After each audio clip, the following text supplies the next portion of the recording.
This video is brought to you by Practical Music Theory for the Rock Guitarist, my new book, which is a comprehensive guide to all aspects of music theory necessary for playing rock guitar.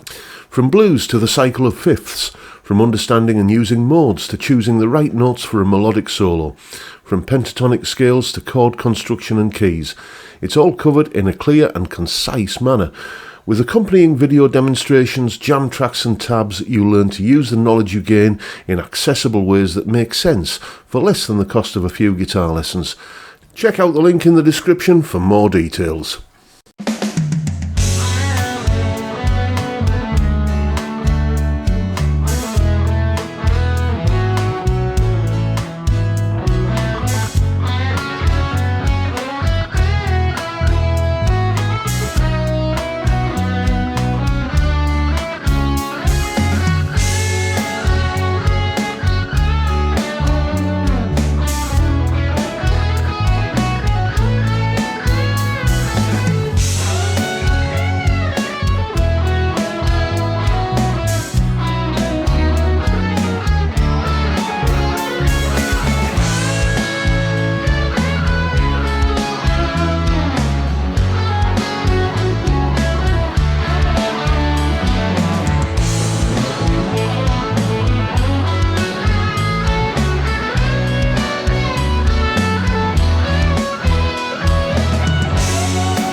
Hello chaps, welcome once again to John Robson Guitar Tuition. As always, I do hope you're well. I was just having a little bit of a jam with this guitar there, and what I thought I'd do today is talk a little bit about the tone that I get when I'm soloing. As usual, I was plugged into the Blue Guitar Amp 1 Mercury Edition on the Vintage channel, which gives a lovely old school Marshall plexi kind of tone. You know all that already if you're a regular viewer of these videos, but what I want to talk about today is possibly the most underused, but I think one of the most important controls on your guitar. I'm talking about the tone control. We often hear guitar players talking about dialing in the amp, but you don't often hear people talking about dialing in the guitar, and I think it is equally important.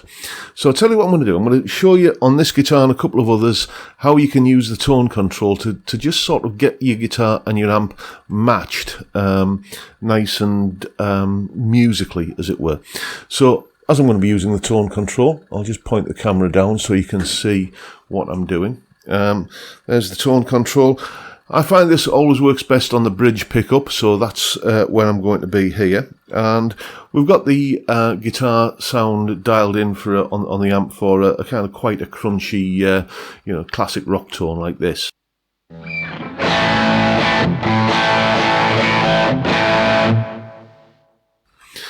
And that's fine, but to my ears, there's just a little bit too much.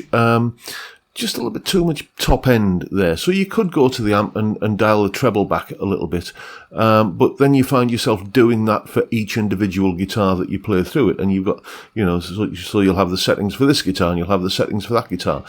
I think it's best to do that kind of tweaking on the guitar itself.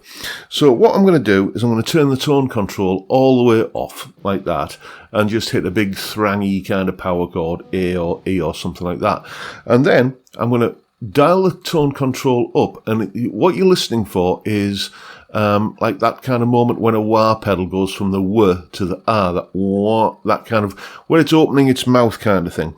And that for me is where I like to have the tone control set on every guitar. So here it is, tone control's all the way off, and I'll do what I've just described there.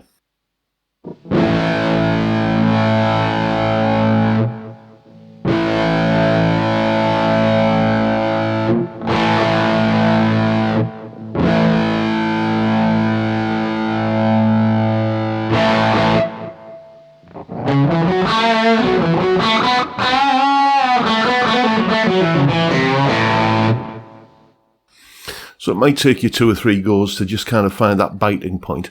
But now that is, where's the tone control set now? It's set on about 4 on this guitar.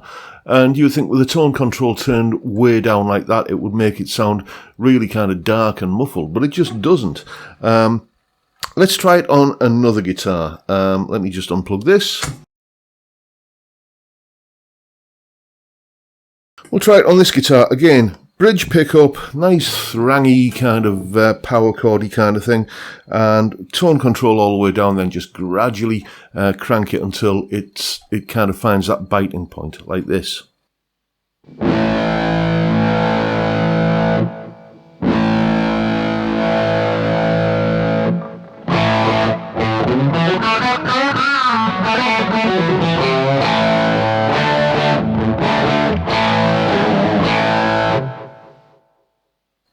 And obviously with the kind of controls that you've got on this style of guitar, you can't put a numeric value on where you've got it set, but you just use your ears. You don't do it by the numbers, you do it by listening. Let's do it on a different guitar, just to show that you can do this across various types of instrument.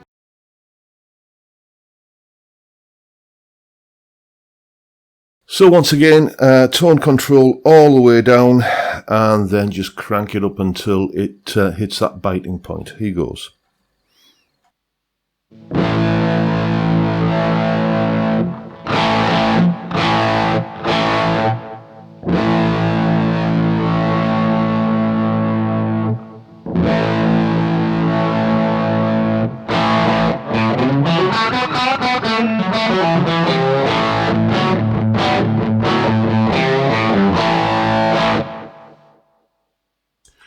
And I think you can hear, let's bring the camera back up. I think you can hear that what it's doing is it doesn't feel, electrically, in terms of what the circuit is doing. Yes, it is taking top end away.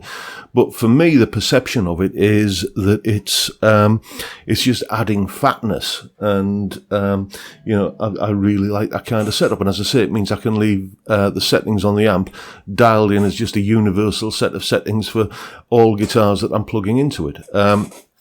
And I just thought I'd share that little tip with you today.